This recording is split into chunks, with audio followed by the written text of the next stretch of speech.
சென்னையில் குடியரசுத் தலைவர் பிரணாப் முகர்ஜியை முன்னாள் முதலமைச்சர் பன்னீர்செல்வத்தின் ஆதரவு எம்பிக்கள் சந்தித்து பேசியுள்ளனர். சந்திப்பிற்கு பிறகு அவர்கள் செய்தியாளர்களை சந்தித்து வருகின்றனர். அதனை நேரலையில் பார்ப்போம். குடியரசுத் தலைவர் திரு பிரணாப் முகர்ஜி அவர்களை சந்தித்து அவரிடம் ஒரு கோரிக்கை மனுவினை வைத்திருக்கிறோம்.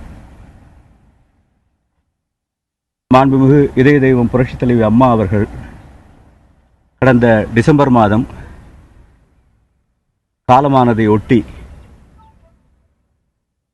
தமிழகத்திலே அனைத்து இந்திய அண்ணா திராவிட முன்னேற்ற கழகத்தினுடைய அடிமட்ட தொண்டரிலிருந்து தமிழ்நாட்டு மக்கள் முழுவதும் பரவலாக, குறிப்பாக தாய்மார்கள் மனதிலே ஒரு மிகப்பெரிய சந்தேகம் எழுந்துள்ளது.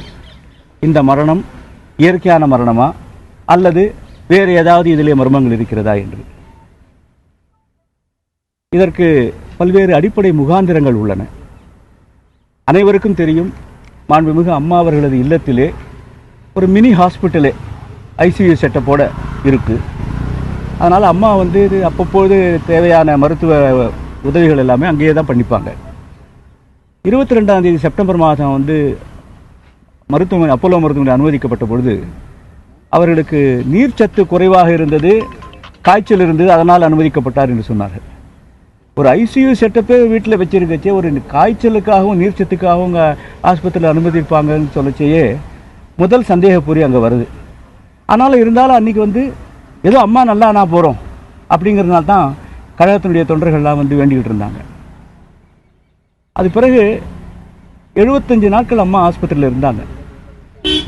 காலையில் இட்லி சாப்பிட்டாங்க, இன்றைக்கி பிசியோதெரப்பி பண்ணாங்க, பண்ணாங்க, ஆலோசனை பண்ணாங்கன்னு பல்வேறு தகவல்களை கொடுத்தாங்களே தவிர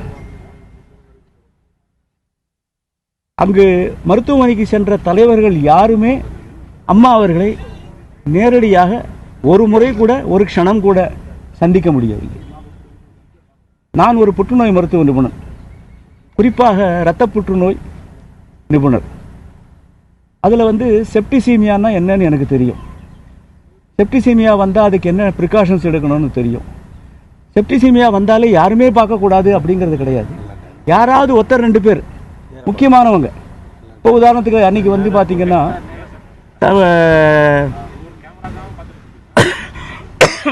இந்தியாவினுடைய நிதியமைச்சர் அருண்ஜேட்லி வந்திருந்தார். அவரால் கூட பார்க்க முடியல. அம்மாவினுடைய அமைச்சரவையிலே 2வது இடத்தில் இருந்த திரு OPS அவர்கள், அவர் கூட பார்க்க முடியலை.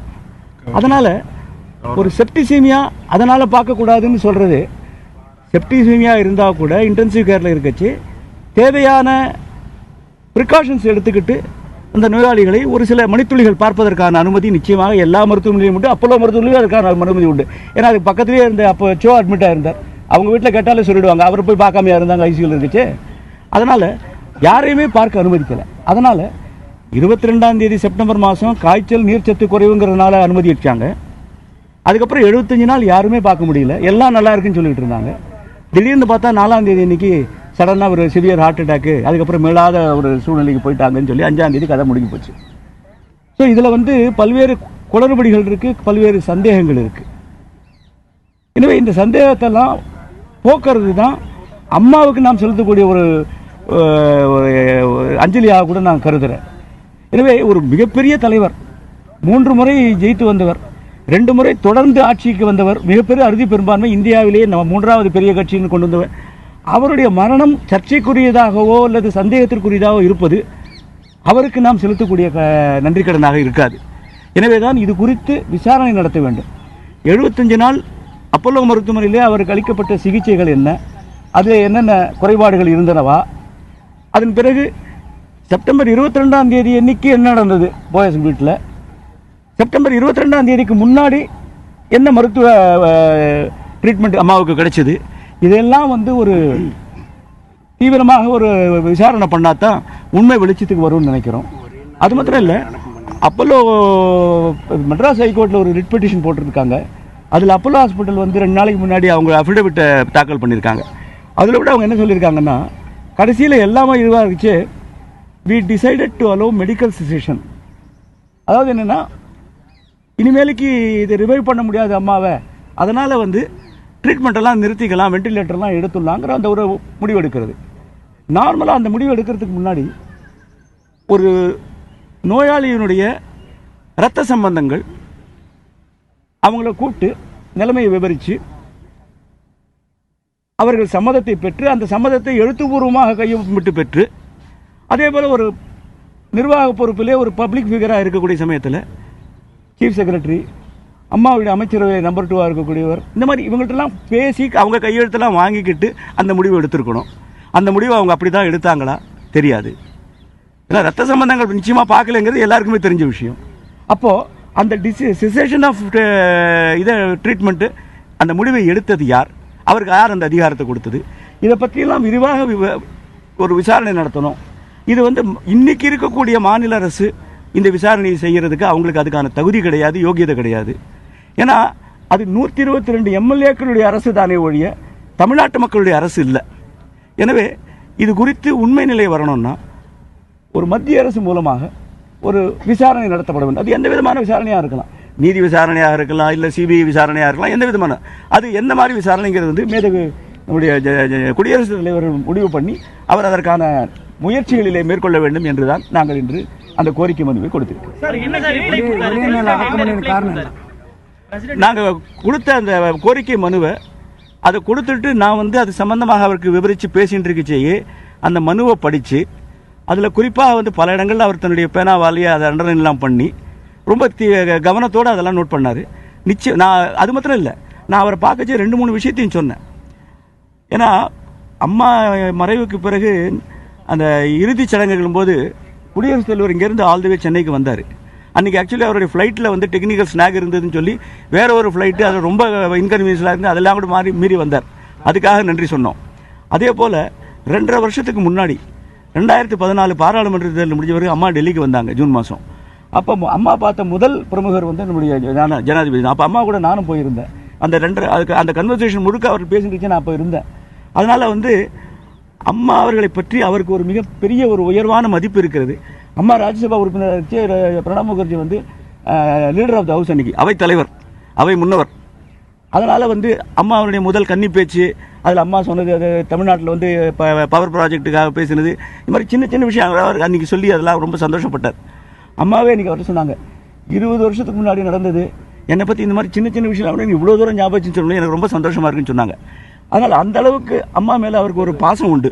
அதனால் அந்த அடிப்படையிலையும் குடியரசுத் தலைவர் இது குறித்து ஒரு நியாயமான ஒரு நடவடிக்கையை மேற்கொள்வார் என்ற நம்பிக்கை எங்களுக்கு இருக்கிறது.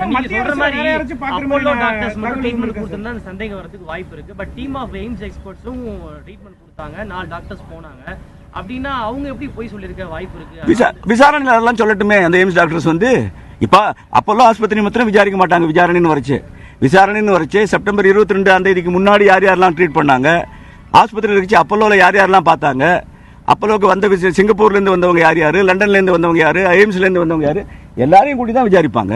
அந்த விசாரணையில் தெரியுதுன்னு போகிறது. அந்த விசாரணை நீங்களோ நானோ பண்ண போகிறது இல்லை. ஒரு பர்டிகுலர் ஒரு குடும்பத்தை பற்றி குற்றச்சாட்டுகள் மக்கள் மத்தியில் இருக்கு. அதே மாதிரி ஒரு பொறுப்புள்ள ஒரு மருத்துவமனை தமிழ்நாட்டிலே ஒரு பிரபல அப்போலோ மருத்துவமனையிலே இந்த நிலைமை இருந்தாக்க இந்த அப்போலோ நிர்வாகமும் இந்த குடும்பத்தோட சேர்ந்து இணைந்து கூட்டு சதி பண்ணி இந்த இதை முடிச்சிருக்காங்களா? அதாவது 1973 நான் மருத்துவக் கல்லூரியில் சேர்ந்தேன். ஸோ 73லேருந்து இன்னைக்கு பார்த்தீங்கன்னா கிட்டத்தட்ட ஒரு 40 வருஷம் மருத்துவர் என்கிற முறையில் ஒரு மருத்துவமனை இந்த அளவுக்கு சந்தேகத்துக்கு உள்ளா போடுறது நிஜமாவே எனக்கு வேதனை அளிக்கிறது, வருத்தத்தை அளிக்கிறது. எனவே இது அந்த மருத்துவமனைக்கும் சரி, அம்மா அவர்களுக்கும் சரி, தமிழ்நாட்டுக்கும் சரி, இது குறித்து ஒரு நியாயமான விசாரணை நடந்து உண்மைகள் வெளியில் வந்தால் தான் எல்லாருக்குமே. குடியரசுத் தலைவர்கிட்ட மனு கொடுத்துருக்கோம், அதுக்கு என்ன நடவடிக்கைன்னு பார்ப்போம். இன்றைக்கு முயற்சி எடுத்திருக்கிறோம், நாளைக்கு என்ன நடக்கும் நாளைக்கு அடுத்த வாரம் பார்லிமெண்ட் கூடுறது, அதுக்கப்புறம் நிச்சயமா அதுக்கான வாய்ப்புகள்லாம் வரும்னு நான் நினைக்கிறேன்.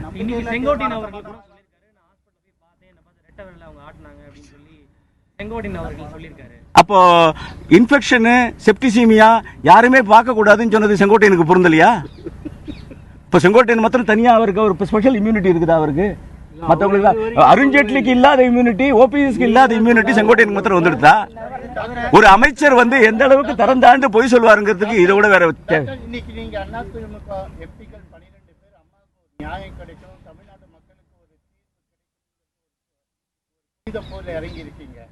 இதுல உங்களோட டெப்டி சபாநாயகருக்கு துணை சபாநாயகர் வந்து ஒரு கொடுங்கோலுக்கு இல்லை ஒரு சதி செய்த கும்பலுக்கு தலைமை ஏற்றிருக்கும் போது அவரை வந்து அந்த பதவியில் இருக்கிறதுக்கு அவர் தகுதியை உள்ளவரா இல்லை அவர் அந்த பதவியிலேருந்து இறக்கணும்னு நீங்கள் ஏதாவது ஒரு பாராளுமன்றத்தை தான் நடவடிக்கை? அதாவது இதை பற்றிலாம் நான் வந்து தனிநபர் விமர்சனங்கள், ஏன்னா நான் அவர் மாதிரி நான் கீழே இறங்கி வர முடியாது.